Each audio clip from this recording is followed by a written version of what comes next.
समय पहले की बात है। कासगंज नामक एक सुंदर सा गांव हुआ करता था। उस गांव में एक लकड़हारा रहता था जिसका नाम रामू था। रामू बहुत ही ईमानदार और मेहनती था। वह हमेशा अपने काम से खुश रहता था। उसके पास ज्यादा पैसे नहीं थे, लेकिन वह अपनी जिंदगी से संतुष्ट था। रामू के परिवार में उसकी पत्नी और उसके 2 बच्चे थे। रामू सेठ लालचंद के यहाँ लकड़ी काटने का काम करता था और लकड़ी काटने के बदले में सेठ लालचंद रामू को पैसे देता था, जिससे रामू और उसके परिवार का जीवन व्यापन होता था। सुमन, मैं काम पर जा रहा हूँ। आज बहुत देर हो गया है, तो तुम बच्चों को स्कूल छोड़ाना।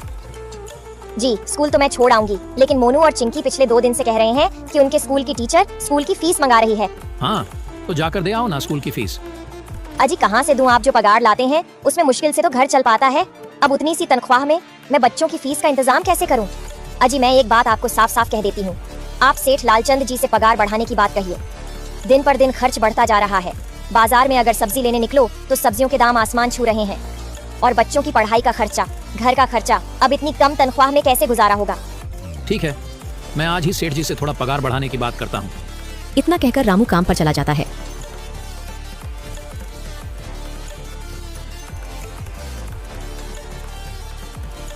अरे भाई, आज तो पगार का दिन है।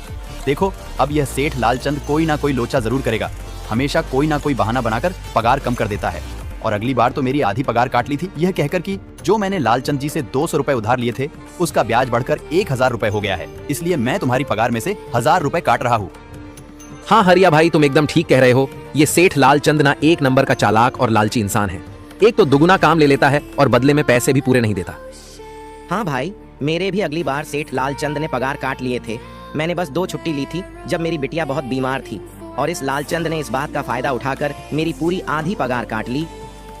हे भगवान, बस सेठ जी इस बार मेरी पूरी पगार दे दे। बच्चों के स्कूल की फीस भी भरनी है। ऐसे सभी लकड़हारे अपने काम पर लग जाते हैं। काम करने के बाद सेठ लालचंद के पास जाते हैं। सेठ जी, महीना पूरा हो गया है, हमें हमारी तनख्वाह दे दीजिए। देखो भाइयों, अभी मेरे पास तुम्हें देने के लिए पैसे नहीं है। अभी माल नहीं बिका है, सारा माल गोदाम में ही पड़ा हुआ है। कल या परसों तक तुम्हें तुम्हारी तनख्वाह मिल जाएगी। पर सेठ जी, अभी हमारे पास बिल्कुल पैसे नहीं बचे हैं। घर का भी सामान लाना है, बच्चों की फीस भरनी है। अरे मैंने कहा तो सही, 1-2 दिन और रुक जाओ, कल या परसों तक पैसे मिल जाएंगे। अभी मेरे पास पैसे नहीं है। सभी लकड़हारे निराश मन से अपने अपने घर आ जाते हैं। अजी क्या हुआ? इस बार कितना पगार मिला है? सुमन, अभी कोई पगार नहीं मिला। सेठ जी ने कहा है कि 1-2 दिन में पगार मिल जाएगा। पगार नहीं मिला? आपको तो पता है ना, बच्चों की फीस भरनी है। इनकी स्कूल टीचर ने आज साफ साफ चेतावनी दे दी है कि अगर कल फीस नहीं लाई तो बच्चों को घर पर ही बिठा लेना। अब बताओ मैं क्या करूं? मैं क्या करूं सुमन, ये सेठ जी समय पर कभी पैसे देते ही नहीं है। अब तो बस हम इंतजार के सिवा और कुछ नहीं कर सकते। 1-2 दिन की बात है, देख लेते हैं। ऐसे ही 2 दिन गुजर जाते हैं। 2 दिन बाद सेठ लालचंद सबको पगार देता है। अरे हरिया, ये ले अपनी इस महीने की पगार। सेठ जी, यह तो बस 2000 है। मैंने तो इस महीने 3000 तक का काम किया है। हाँ, काम तो किया है, लेकिन तूने 1-1 घंटे आराम भी तो किया है। ये पैसे उसी आराम के कांटे हैं। पर सेठ जी, आपने तो कहा था 8 घंटे काम के महीने में 3000 मिलेंगे, और मैंने तो 8 घंटे काम किया और 1 घंटे आराम। देख हरिया, मुझे ज्यादा हिसाब किताब ना समझा। ये 2000 रख, अगर चाहिए तो, और अगर नहीं चाहिए तो कहीं और काम ढूंढ ले।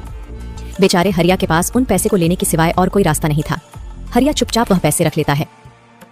रामू, ये लो तुम्हारे 2500 रुपए। पर सेठ जी, 2500 क्यों? मेरे तो पूरे 3000 बनते हैं ना। मैंने तो कोई छुट्टी भी नहीं की और ना ही कोई आराम। मैंने तो अपना सारा काम समय पर किया है। हाँ, समय पर तो किया है, पर इस समय बाजार में लकड़ियों का दाम काफी सस्ता हो गया है। इस वजह से अभी तुम्हें भी पगार कम ही मिलेगी जब तक लकड़ियों का दाम नहीं बढ़ता। पर सेठ जी, बात तो 3000 की हुई थी ना। अब 2500 में मैं कैसे घर चलाऊंगा? बच्चों की स्कूल की फीस भी भरनी है। सेठ जी, इस बार आप पूरे पैसे दे दीजिए। 2500 ही मिलेंगे तुझे। यहाँ काम करना है तो कर, वरना कहीं और काम ढूंढ ले। बेचारे हरिया के पास उन पैसे को लेने के सिवाय और कोई रास्ता नहीं था। अरे भाई, यह सेठ लालचंद एक नंबर का बेईमान इंसान है। सारे पैसे अपने जेब में भर लेता है और बहाने बनाता है कि लकड़ियों के दाम सस्ते हो गए हैं। देख लेना, हम गरीबों की किसी न किसी दिन इसे जरूर हाय लगेगी। नहीं हरिया, ऐसे नहीं कहते। वह हमारे अन्नदाता है। आखिर उन्हीं के वजह से तो हमारा घर चल रहा है। अरे काहे का अन्नदाता? काम के पूरे पैसे तो देता नहीं है। पूरे महीने मेहनत करके भी क्या मिलते हैं? बस ये 2000 रुपए। इसमें घर खर्च कैसे चलाएं? ऐसे तो हम कभी तरक्की नहीं कर पाएंगे। और हम कर भी क्या सकते हैं हरिया? हमें लकड़ी काटने के सिवा और कोई काम कहाँ आता है? और कोई काम खोलना भी चाहे तो उसके लिए हमारे पास इतने पैसे कहाँ हैं? अब जो भी हो, हमारा तो बस ये सेठ लालचंद ही सहारा है ना। कुछ देर बातें करने के बाद अपने घर की ओर निकल पड़ते हैं। जी आ गए आप। कितनी पगार मिला है? सुमन, इस बार सेठ जी ने बस 2500 रुपए ही दिए हैं। बस 2000। इतने में कैसे घर चलाएंगे? बच्चों की फीस में ही 1000 रुपए निकल जाएंगे।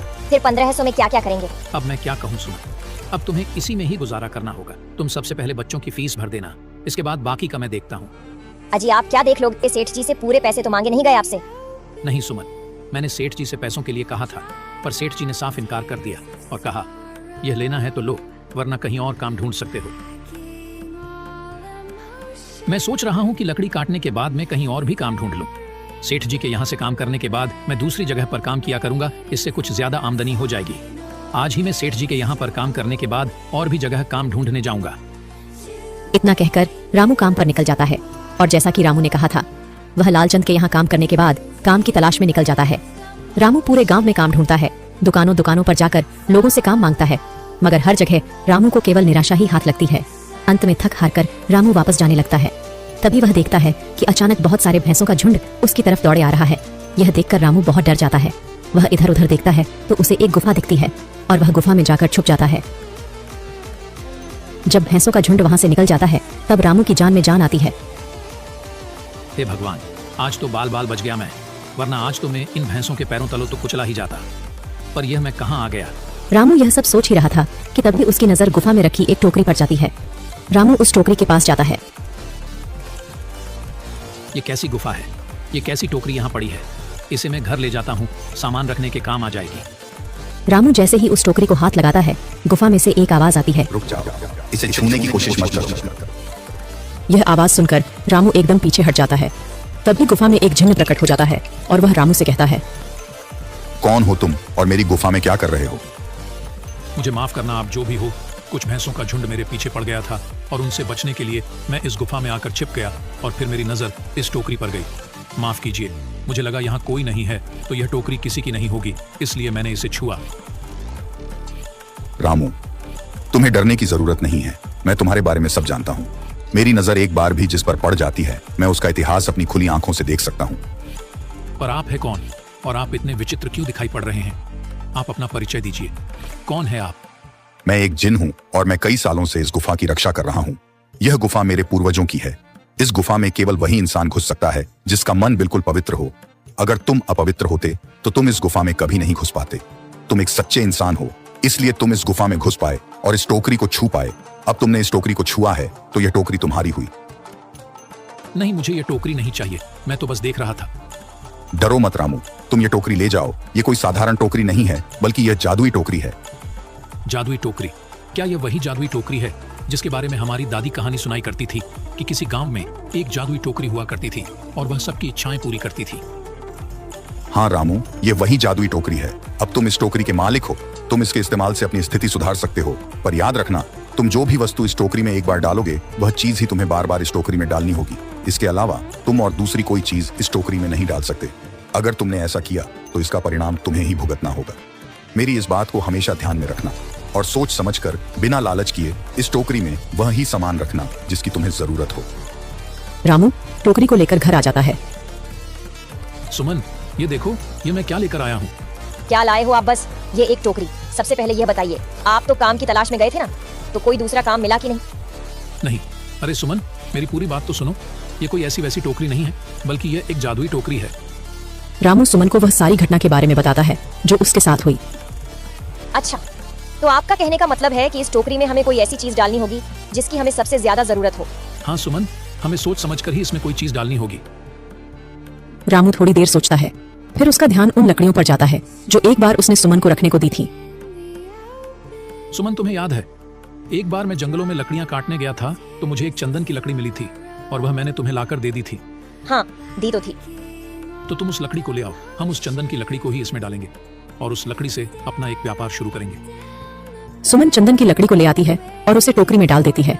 वह जैसे ही चंदन की लकड़ी उस टोकरी में डालते हैं, उसमें कई सारी लकड़ियां आ जाती हैं। अरे वह, यह तो चमत्कार ही हो गया। ये देखिए, कितनी सारी चंदन की लकड़ियां हो गई। अगर आप इसको बेचेंगे तो इससे काफी अच्छे पैसे मिलेंगे। हाँ राधा, मैं कल सुबह बाजार जाकर इनको बेच आऊंगा और जो पैसे मिलेंगे उससे हम अपने मोनू और चिंकी के स्कूल की फीस भर देंगे और बाकी बचे पैसों को संभाल कर रख लेंगे। अगले दिन रामू लालचंद सेठ के यहाँ काम पर न जाकर चंदन की लकड़ियों को बेचने के लिए बाजार की ओर निकल पड़ता है। वहाँ पर रामू चंदन की लकड़ियों को बहुत ही कम दामों में बेचा, जिसकी वजह से आम लोगों के साथ साथ बड़े व्यापारियों ने भी रामू से चंदन की लकड़ियाँ खरीदी। लकड़ियों को बेचकर रामू को काफी अच्छे पैसे मिले। पैसों को लेकर चंदन घर आ जाता है। ये देखो सुमन, उन लकड़ियों को बेचकर मुझे कितने सारे पैसे मिले हैं। ये लो कुछ पैसे, इससे तुम कल मोनू और चिंकी के स्कूल की फीस भर देना। अच्छा, तो मैं काम पर जाता हूँ। अजी आपके पास तो अब यह जादुई टोकरी है, तो अब आपको उस सेठ लालचंद के यहाँ काम करने की क्या जरूरत है?